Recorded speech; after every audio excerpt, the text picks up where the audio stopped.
Hey, what's going on, guys? Realm Gaming here, back into the video. Today's episode, we're going to take a quick look at all of the healer changes that are coming in the next major patch 11.05. And what we're going to do is we're just going to kind of put these changes into our own tier list and just kind of compare them to one another, kind of see if we think Blizzard is on the right path for some of these healer specs. One thing to note, this is specific to Mythic Plus only. This has nothing to do with Raid, so I do apologize if you clicked on this thinking it was something to do with Raid. I'll try to put it in the video title that this is Mythic Plus specifically.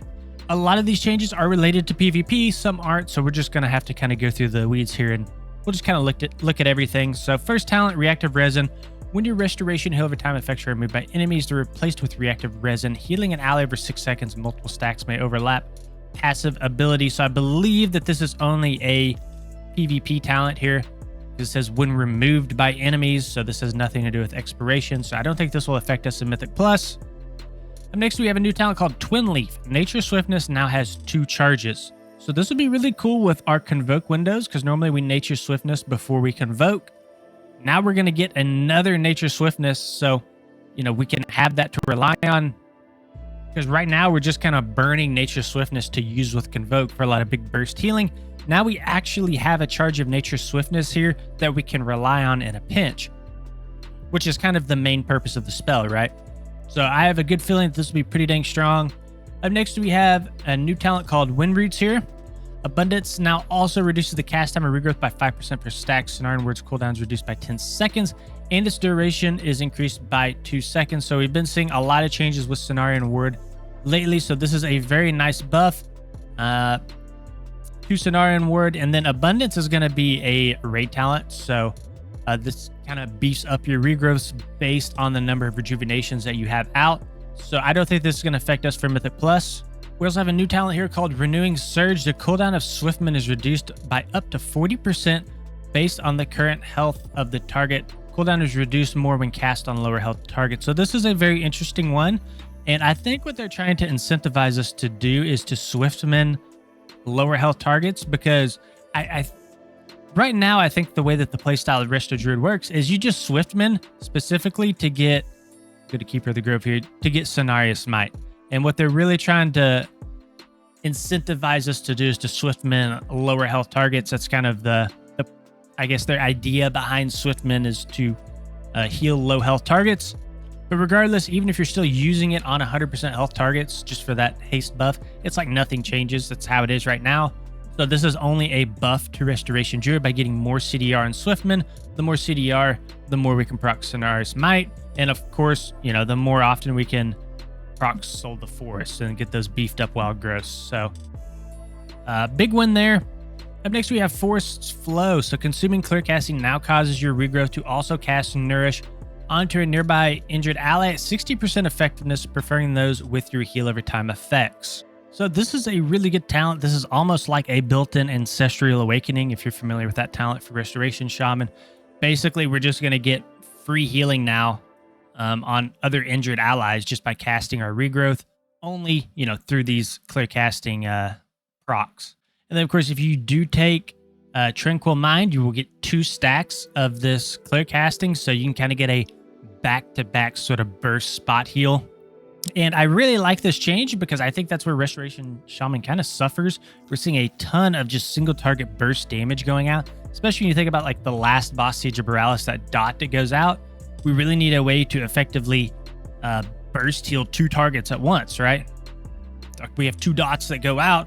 Both of them need a ton of healing. So I think that this will really help offset some of that spot healing that Resto Druid is lacking. Up next, we have Dream of the Cenarius. Looks like this talent has been completely redesigned. This is on the lower hand side of the restoration tree. Wrath and Shred transfer 50% of their damage, and Starfire and Swipe transfer 33% of their damage into healing onto a nearby ally. This effect is increased by 200% while Heart of the Wild is active.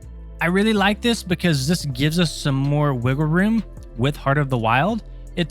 As Resto Druid, it is kind of hard to get like a damage cast off because it's so global intensive. You have to put out so many hots fall off, you have to reapply them. So it can be very risky to cast like a Starfire, to go into cat form, to be able to, apply dots. So I think this is just giving us a safer way to be able to damage while also not sacrificing too much healing. So this is almost like the reverse of Nature's Vigil, right? All the single target healing is converted to damage, and then in this case, all your damage is converted into healing. So really like this move here. Omen of Clarity is now a passive ability learned at level 12. This was a talent. So this is very nice. This means we are getting a talent point freed up. Then we have Harmonious Blooming. This is now a 1-point talent. So this is what gives us the mastery through our life bloom, the mastery harmony stacks. So we have 2 talent points here that are getting freed up. So basically we're getting 5 new talents here. I don't think we'll be using reactive resin though. So really for Mythic Plus, like 4 new talents. But we'll have to figure out like, where do we want to spend a couple of those points? We might actually back out of some other points over here in our tree to be able to pick up all 4 of these. Now I'm assuming all these talents here will be something that we're taking, of course, outside of reactive resin. So yeah, we'll just be interesting to see how our talent points kind of shift around. Then one other thing about Flourish, it looks like it's still going to be on the same node as Photosynthesis. So that was the main change I was hoping to see. It looks like Blizzard did not take that approach, unfortunately. So overall, we just kind of look at all this. I think Restoration Druid has seen pretty good changes here. I think if we were to rate them, probably would put them somewhere between A and B. I would like to see them, if they had like more cooldown changes, like if they could have gotten 1 more cooldown in this whole list, they'd be S tier. But the fact that they didn't receive any sort of other major cooldown, we did get access to another Nature Swiftness. That's pretty good. But I don't think it's anything that's going to really like top off the group. So I'm just going to keep them at A tier for now. I think that they have some of the better changes in this list. So yeah, I think Restoration Druids for the most part are going to be pretty happy with these changes. Okay, let's move on to my main, Mistweaver Monk. So, new passive ability, Dome of Mist, Enveloping Mist. Transforms 80% of its periodic damage into a Dome of Mist when dispelled. Okay, this is a PvP talent, so this is not going to affect us in Mythic Plus. New talent, Jadefire Teachings. After casting Jadefire Stomp or Thunder Focus Tea, Ancient Teachings transfers an additional 140% damage to healing for 15 seconds. While Jadefire Teachings is active, your stamina is increased by 5%. So I think this is going to, if we kind of look a little bit further down the list, looks like we're getting some changes to Ancient Teachings. So Ancient Teachings is now a baseline effect.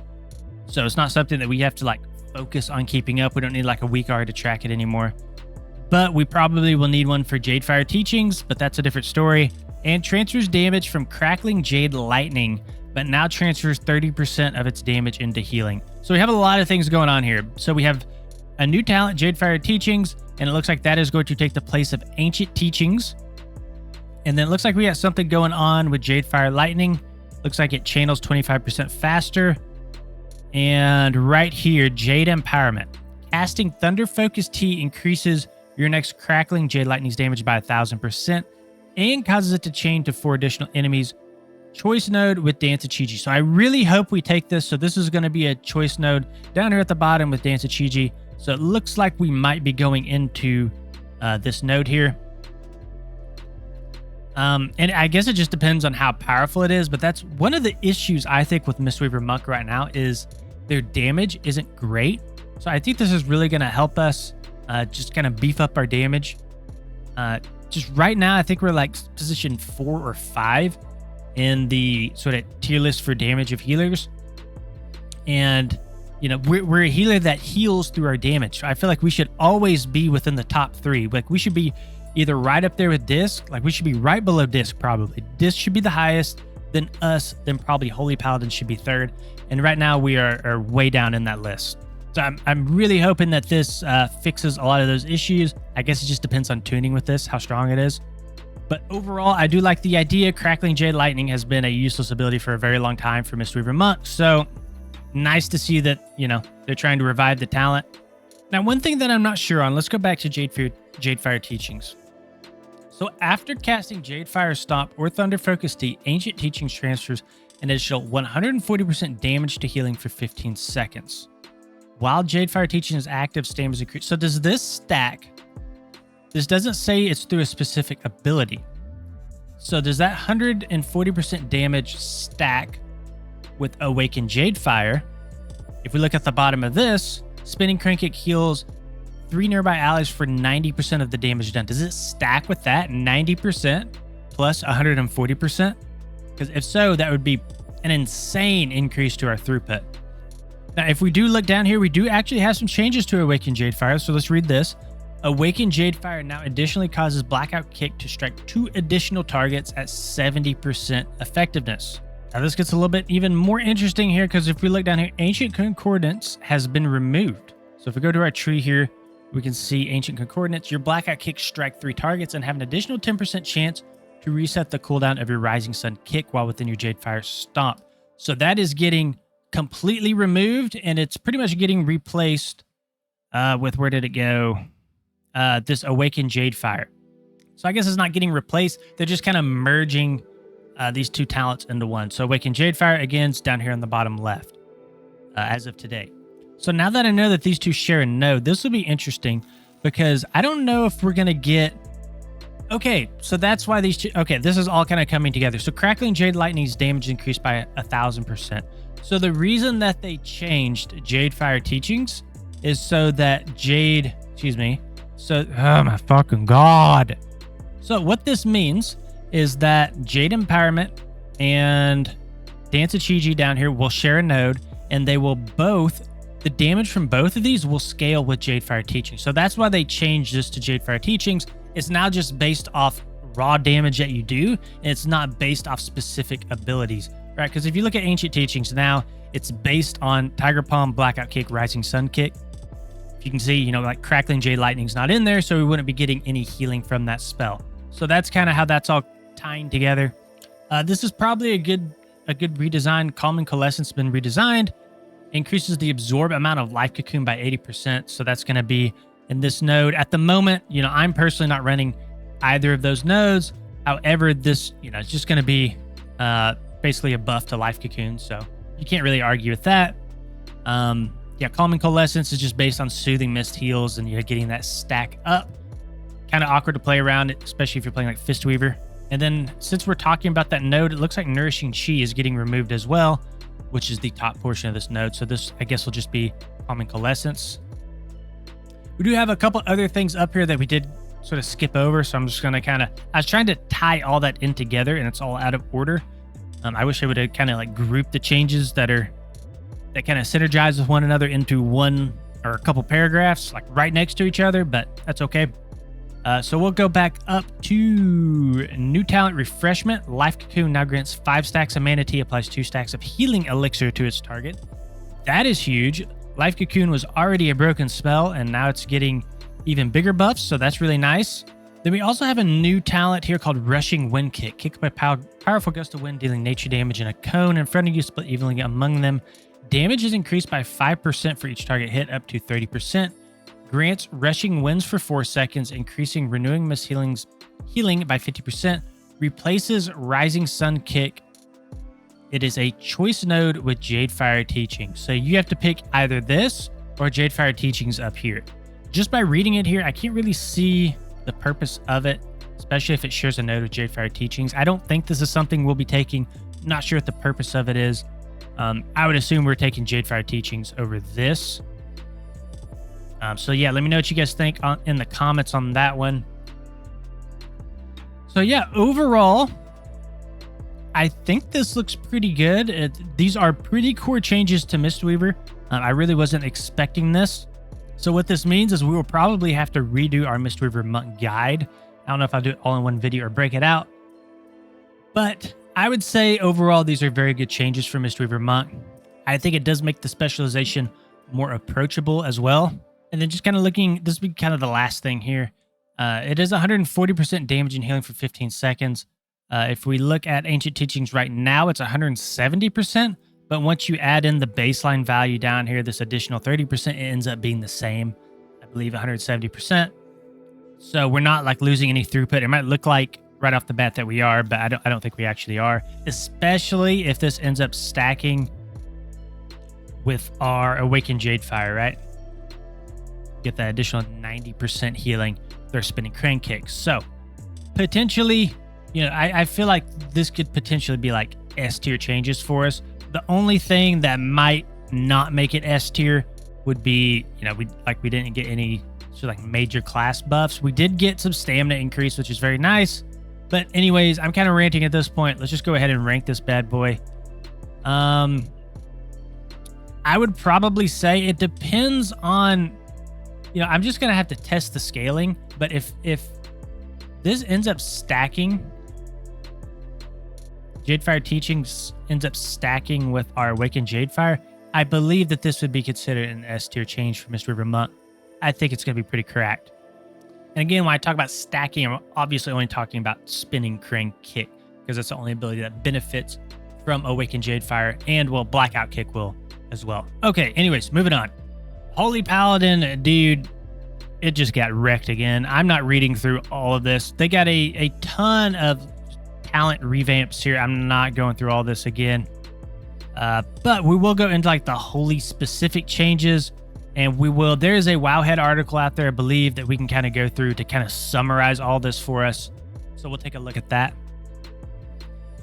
Just starting out here, Herald of the Sun. Dawnlight's activation stacks appears a personal resource display. That's cool.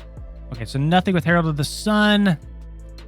With Lightsmith, we have a new talent, Authoritative Rebuke. So successfully interrupting enemy spellcast will reduce the cooldown of Rebuke by 1 second. Increased by 100% while we have a Holy Armament. So this is a pretty nice buff.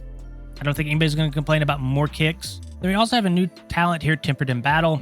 When you're an ally wielding a Holy Bulwark or healed above maximum health, transfer 100% of your overhealing to an ally. When you are an ally or wielding that sacred weapon and we drop below 40% health, we will redistribute your health immediately every 1 second for 4 seconds. So this is really cool. This is almost like a built-in Spirit Link. So if you have an ally who drops down to 10% health and you're at 50% health, you guys will both redistribute to an even 30%, and that will happen every 1 second for 4 seconds. So really cool there. I think overall this is a pretty big win for Lightsmith, just sort of in general. Then we go into the Holy Tree. So this is just weird to me that our healing was increased by 3%, and last patch they were trying to nerf Holy Paladin, and now for some reason they're buffing us. I don't know, maybe that's related to some of the talent changes they made above. But I don't know, it still feels like they can't really make up their mind with Holy Paladin. It's been this way since very early beta, since the first few major reworks. But 3% buff, can't complain about that. Word of Glory healing is increased by 5%, very minor. Then Shield of Righteous damage increased by 10%. I still think that this is a very garbage spell. I do not like to play around it. I hate that it takes 3 holy power. I think it should either cost 1 holy power or no holy power. I really think it should cost no holy power, and they should just kind of lock it behind a cooldown. And it looks like they're doing this based off Strength of Conviction. So Strength of Conviction is the talent that if you're standing within your consecration, I guess they're removing that, it will beef up your Shield of Righteous and Word of Glory healing. So we are no longer tied to our consecration. That's kind of cool, to be honest. And then some changes to being able to track Awakening a little bit better. I think that's actually huge. We have to track that with a weak R right now. Divine Favor now appears on the personal resource display. Okay. So overall, I think this is pretty good for Lightsmith. And I do believe that Lightsmith is very viable at the moment. I don't know if this will be enough to overtake Herald of the Sun. Okay, so there's actually more things that have happened with Holy Paladin. Let's take a quick look at this Wowhead article. This can kind of summarize that giant long list that we were seeing. So we are seeing the removal of Seal of Order and Seal of Alacrity.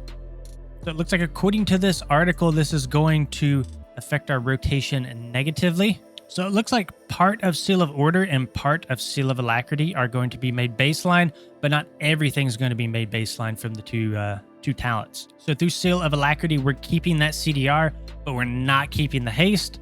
And then through Seal of Order, we are keeping the heal increase, but we're not keeping the cooldown reduction. So how does this sort of affect our rotation? It looks like this is going to affect our globals. It's basically 10% more time in between using a lot of our holy power generators. So this is not great, but I do believe that we have some things sort of making up for this down below. So let's just kind of move on. We are, okay, this next section, free to move. This is what we kind of talked about. Strength of Conviction is now being removed, and we're not tied to our consecration anymore, but we are keeping the increased benefits from Word of Glory and Shield of Righteous just through just the raw stat buff. So nothing crazy going on there.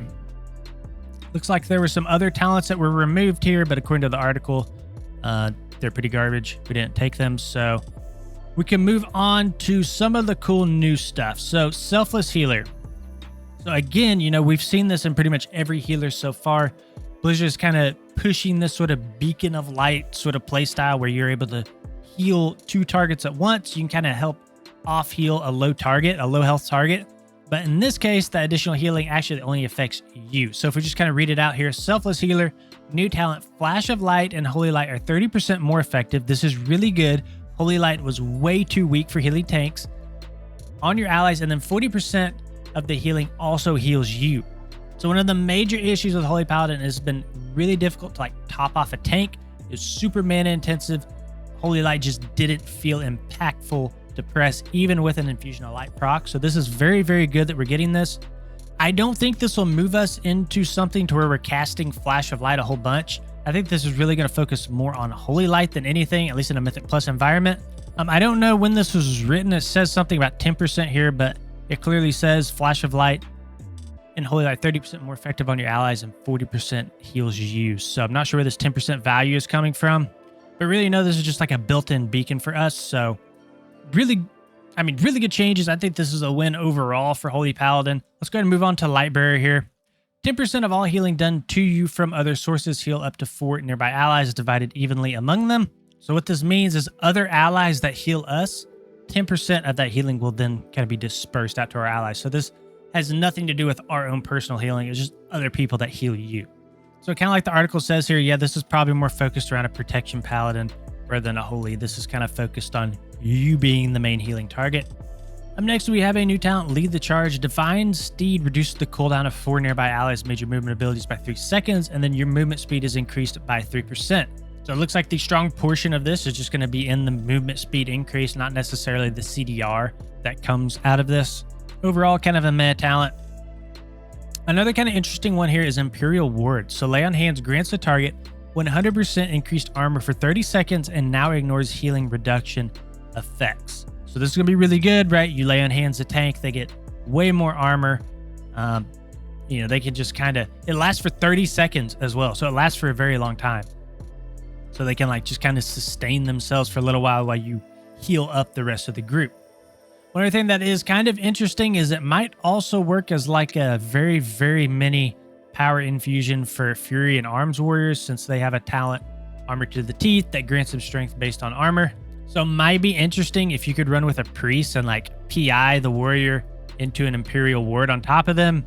I don't know. But, you know, kind of like the article saying here, we don't really want to be using our Lay on Hands for damage. We want to be using it for healing. So not sure where this came from. Maybe they're trying to give a little utility to warriors. Then I think this paragraph here really hits home to me where all the changes with Holy Paladin is I don't think our spot healing is quite there. Now, we did see some buffs. If we kind of go back up through Selfless Healer, sure, we did see some buffs to our spot healing through this talent. I think this is really, really good for tanks. I'm not sure this is necessarily what we're going to be focused on for spot healing DPS. You know, for DPS, we want to be spot healing through Holy Shot and Eternal Flame. And then for tanks, we probably need something a little bit more aggressive, obviously like Selfless Healer and a strong Holy Light to kind of push those health bars up. So I do think we are like halfway there.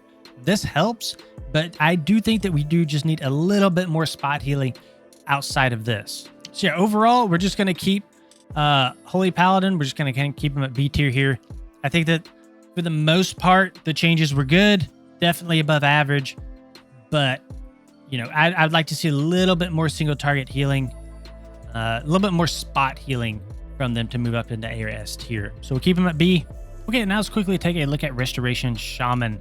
So new talent, Blessing Water. Chain Heal increases the initial healing of your next Riptide by 75%, stacking up to 2 times, and Chain Heal's mana cost is now reduced by 15%. So this is such a huge win for the Totemic Tree, because that is what has been the main reason that I'm not playing Totemic right now, is due to the high mana cost of Chain Heal.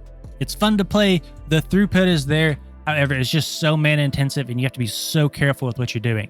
Now, the second portion of this, Reactive Warding now also allows Earth Shield and Water Shield to consume charges of the shields 1 second faster. So I think what this means is whenever we refresh our Earth Shield and Water Shield, the mana and health that we are getting returned based on charges missing is going to be granted to us 1 second faster. That's the way I read it, at least.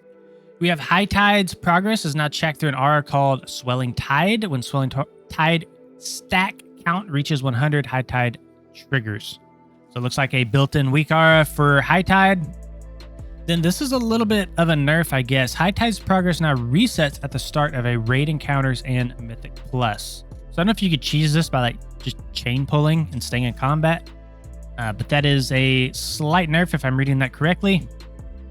Next we have just down here more just totemic specific changes, I guess. So chain heals from lively totems now cast by the Shaman. This is intended to clarify that chain, I think this is a type of chain heals cast this way will interact Shaman talents and effects that enhance chain heal. So basically the chain heal is coming from us now rather than the totems. Then looks like everything down here is just kind of some fixes. It doesn't look like there's anything that's impacting our healing. So if we were to rank this, I don't think anything's bad here. I mean, Resto Shaman didn't need anything else. So, you know, we'll just kind of keep them in C tier in terms of the changes. They didn't get too much, but that's okay. And I hope you didn't click on this video and you are a priest player, because neither specs of priest get any sort of changes, which is kind of crazy because I don't think Holy Priest has gotten any changes since the War Within has been released for Mythic Plus. I could be wrong. There might be like 1 or 2 things in there, but not much at all. This priest has seen some changes, especially around like atonement healing, things like that recently. But, you know, Holy Priest hasn't seen anything, and they're like a bottom C tier healer at the moment. So very surprised to see this. I think everybody was expecting something for Holy Priest here. And, you know, there, you know, no changes. There's, I guess they want Disc Priest. I think it's pretty obvious what they want. They want Disc Priest to be the clear-cut winner for Mythic Plus. Seems like they've just kind of forgotten about Holy Priest at this point. Kind of sad, to be honest, but that's kind of where we're at. And then I don't believe Preservation Evoker got any healing-specific changes either, and I don't really think they needed any. I think they're in a pretty good spot. Yeah, this is kind of what we ended up with. I think Mistweaver got some of the best changes along with Restoration Druid. Again, with a lot of these healers, we're sort of seeing this almost like beacon sort of play style, like a Holy Paladin beacon where you can heal like 2 targets at once, either through overhealing or just like casting a specific spell like regrowth, and then, you know, you get a nourish that goes out. It's kind of interesting. I think Blizzard is kind of realizing how spiky some of the damage patterns are in these Mythic Plus dungeons. So I think that's their attempt to kind of help offset that a little bit. So this is my tier list right now. I wish it looked something like this, but unfortunately it doesn't. So, I mean, we're probably like 75% of the way there, but I do think that Blizzard is missing some very obvious things with like Holy Priest. I think they really missed the boat with Holy Priest, and I think that they halfway missed the boat with Holy Paladin here. So, you know, we're getting there. I think Blizzard does truly realize that healing is in a pretty tough spot at the moment. So it's nice to see some of these healers that are normally lower in the tier list get some buffs, except for our poor Holy Priest friend here. And of course, we cannot end the video without saying thank you to our patrons. Guys, if you enjoyed the video, please consider liking and subscribing to the channel. We'll see you on the next one.